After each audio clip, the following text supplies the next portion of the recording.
প্ৰিয় শিক্ষাৰ্থীসকল, কৃষ্ণকান্ত সন্দিকৈ ৰাজ্যিক মুক্ত বিশ্ববিদ্যালয়ৰ বিদ্যায়তনিক দৃশ্য শ্ৰাব্য অনুষ্ঠানটিলৈ আপোনালোকক স্বাগতম জনাইছো। স্বয়ং প্ৰভা DTH চেনেল 20ৰ যোগেদি শিক্ষাৰ্থীসকলৰ অধ্যয়ন কাৰ্য অধিক মনোগ্ৰাহী আৰু ফলপ্ৰসূ হোৱালৈ লক্ষ্য ৰাখি বিভিন্ন বিষয় সামৰি আমাৰ এই বিদ্যায়তনিক অনুষ্ঠানটি সজোৱা হৈছে।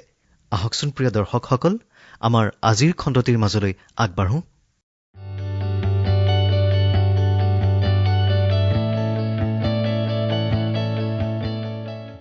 Hello dear learners, welcome to today's program. I am Dr. Pallavi Gogoi of Krishnakanta Handicap State Open University. Today I shall take up Unit-11 titled Remedial Grammar, where we shall discuss Introductory there. The course is entitled Foundation Course in English, Semester 1, Block 2. So let us quickly begin.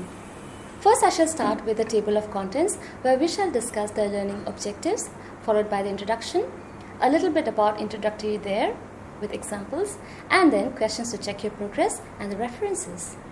Starting with the learning objectives, after going through this unit in this particular video, the learner will be able to appreciate the importance of the rules of grammar that emphasizes on the correct use of sentences in order to make them suitable to a situation. The learner will also be able to learn how sentences are modified by the use of there. To provide you with a brief introduction, language use involves much more than your knowledge of the basic elements of the language itself. It involves an ability to look at the sentences that you have written or the utterances that you have made more critically. This critical look at the sentences produced will help you to remedy some of your earlier ideas and to manipulate the structures of your sentences or utterances to suit a communicative situation. In order to be a competent language user, your knowledge of the rules of grammar will have to be supplemented with the rules of use. It means that apart from being grammatically correct, your sentences have to be acceptable and appropriate to a given situation. A sentence may be grammatically possible and feasible, but can still be unacceptable if it is not appropriate to a particular context or a situation. Now coming to introductory there. The uses of introductory there. Although grammatically correct, yet the sentence, for example, a man is at the gate, sounds rather unusual. A better variant of the same sentence would be, there's a man at the gate. So notice the difference. Number one, we use there as a formal subject of a sentence to say that something exists.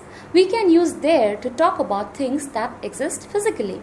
For example, there is an arts college in the village, or there are 3 high schools in the area. Number 2, we can also use there as a formal subject of a sentence to talk about things that happen and about situations.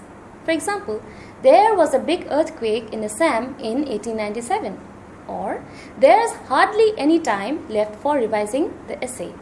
Number 3, we can use there as a formal subject of a sentence for a number of people and things. For example, there are 4 of us in this group, or there are 5 books on the table. Number 4, we can use a clause with there being to introduce a reason for something. For example, there being no evidence against him, the case was dropped. There being no electricity last night, I could not complete my essay. Number 5, we can use there with problem or difficulty and a gerund. For example, there won't be any problem in finding out the house, or there will be some problem if the guide does not turn up. Note that if the formal subject there is used in a sentence, the be verb that follows agrees with the real subject that follows the be verb. Interrogatives with there. When we make interrogatives of sentences beginning with there, we make use of the subject-verb inversion rule as illustrated in the following sentences. Note A. There's someone in the room. So we could use an interrogative saying, is there anyone in the room? Question mark. Is there anyone in the room? B. There is no one in the room. Isn't there anyone in the room? Or is there no one in the room?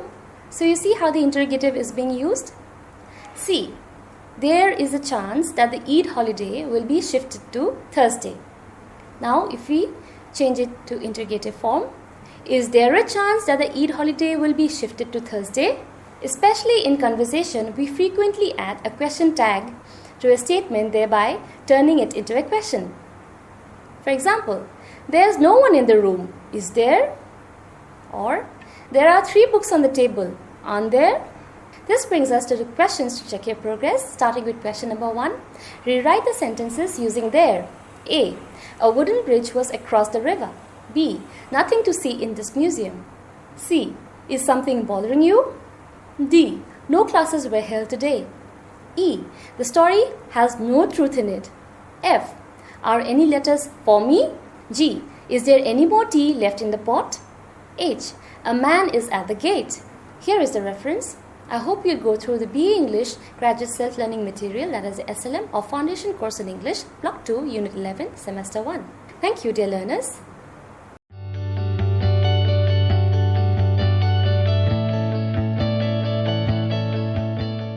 Hello, dear learners. Welcome to today's program. I am Dr. Pallavi Gogoi of Krishnakanta Handike State Open University. Today, I shall take up Unit 11 titled Remedial Grammar, where we shall discuss the introductory IT. This is from the course titled Foundation Course in English, Semester 1, Block 2. So let us quickly begin. Starting with a table of contents, where we shall discuss the learning objectives, a brief introduction, followed by a little discussion on introductory IT, distinction between there and it, questions to check your progress, and the references. Learning objectives. After going through this unit, the learner will be able to learn how sentences are modified by the use of it. Also, the learner will be able to differentiate between the use of there and it. To provide you with a brief introduction, follow these 2 sentences. For example, to ride a bike without a helmet is illegal, and it is illegal to ride a bike without a helmet.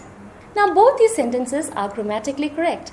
However, the first sentence is rather unusual, and instead we normally use it as a formal subject of a sentence. That is the second sentence, in order to make the information appear or sound more natural.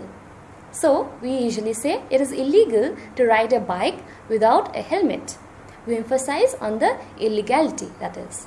A long clause comes more naturally at the end of a sentence than in the subject position of a sentence. We use introductory it to begin such sentences.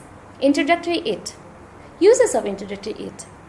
Number 1, we can use it as the formal subject of a sentence to place long or grammatically complex sentences at the end. For example, to find good rented accommodation in the city is very difficult these days. The same could be rephrased thus.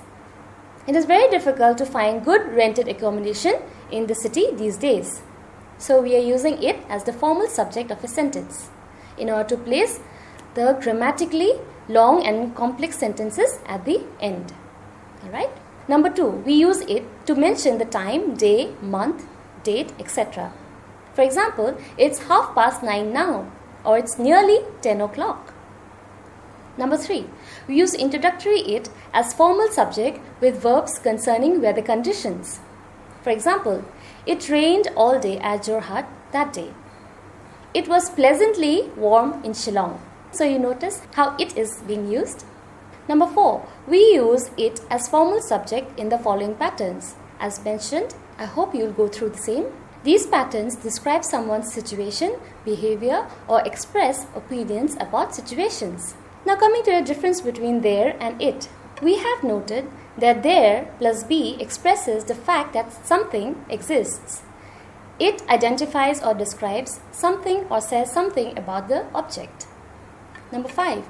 It can function as a formal object also when it stands for a whole sentence as follows. For example, you have helped me in my difficulties. I shall never forget it. To give you another example, he wants to beat Ramesh in the test. He won't find it easy. So there is a difference between there and it. We have noted that there plus be expresses the fact that something exists. It identifies or describes something or says something about the object. There introduces a noun phrase with indefinite meaning, but it refers to something definite. For example, there is a man at the gate. It's the postman. There was a bridge on the river. It was washed away in the last floods. Now the sentence, there is a man at the gate and there was a bridge on the river, refers to indefinite persons and things, whereas sentences like it's the postman or it was washed away in the last floods refers to definite persons and things. So you see the difference now? This brings us to questions to check your progress. Question number 1. When is introductory it used in sentences? Question number 2. What is the difference between introductory there and it? Question number 3. Complete the dialogue by filling in the blanks with there or it as mentioned in front of you. I hope you'd go through the questions as well. Hope you'll also try to solve the given questions on your own. This brings us to the references. I hope you'd go through BA English Graduate Self-Learning Material, that is the SLM, or Foundation Course in English, Block 2, Unit 11, Semester 1. Thank you, dear learners.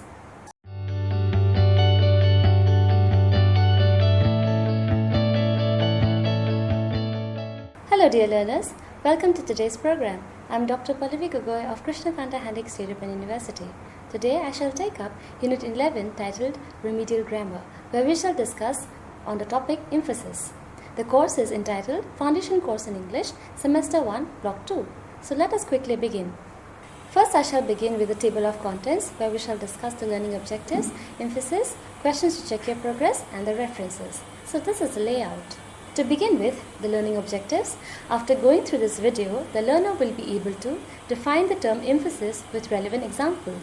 The learner will also be able to learn how to lay emphasis instead of using plain assertive sentences. Define pseudo-clef sentences with relevant examples, and also learn the use of what clause in sentences with examples. Emphasis. There may be certain situations when our normal assertive sentence structures require modification for the sake of emphasis. In this particular unit, we shall discuss how modification takes place. Let us begin by giving a brief description of what constitutes emphasis. Emphasis refers to the special force given to certain words, ideas, or details in speaking or writing to show that they are important. Let us take a sentence. Anita borrowed the book from her teacher. The sentence is a plain assertive sentence providing a piece of information that Anita had borrowed a book from her teacher. Now let us suppose you want to contradict the information that Anita did not borrow any book from the teacher, but Rita had borrowed the book from her teacher by making this statement. Rita borrowed the book from her teacher. Like the earlier sentence, this is also a plain assertive sentence providing a different piece of information that Rita had borrowed the book from the teacher. The sentence lacks force, or rather the factor of emphasis is missing.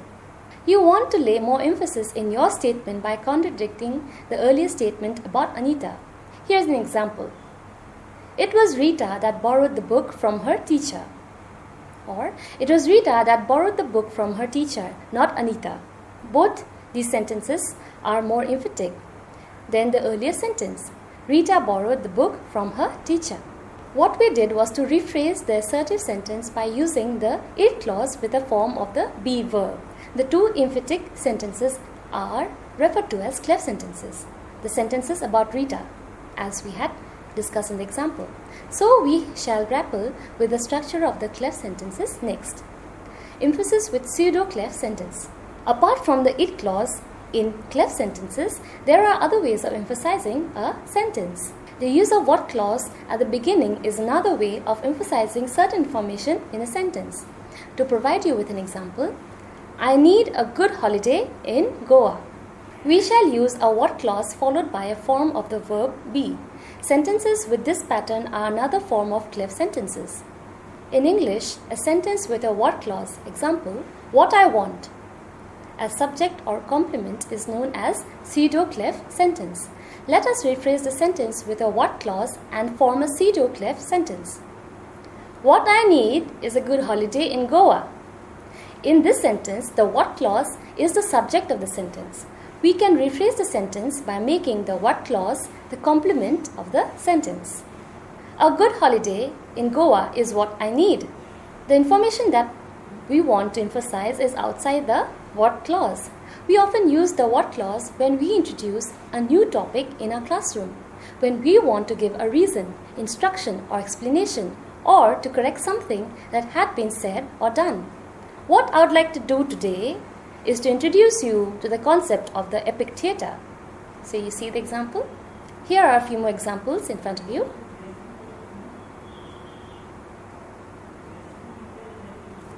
This brings us to questions to check your progress. Starting with question number 1, define the term emphasis. Question number 2, give any 2 relevant examples using emphasis. Question number 3, what are pseudo-clef sentences? Question number 4, when do we use what clause in sentences? Question number 5, give any 3 examples of sentences using the what clause. I hope you'd refer to this presentation as well as the BA English Graduate Self-Learning Material or the SLM or Foundation Course in English, Block 2, Unit-11, Semester 1. Thank you, dear learners. ইমান সময় আমি স্বয়ং প্ৰভা DTH channel 20 যোগে সম্প্ৰচাৰিত কৃষ্ণকান্ত সন্দিকৈ ৰাজ্যিক মুক্ত বিশ্ববিদ্যালয়ৰ বিদ্যায়তনিক অনুষ্ঠানটিৰ আজিৰ খণ্ডটি উপভোগ কৰিলো। এই বিদ্যায়তনিক অনুষ্ঠানটিৰ জৰিয়তে শিক্ষাৰ্থীসকল নিশ্চয়কৈ ভালেখিনি উপকৃত হৈছে। পুনৰ আন এটি বিষয় লৈ আমি আপোনালোকৰ মাজলৈ আহিম। নমস্কাৰ।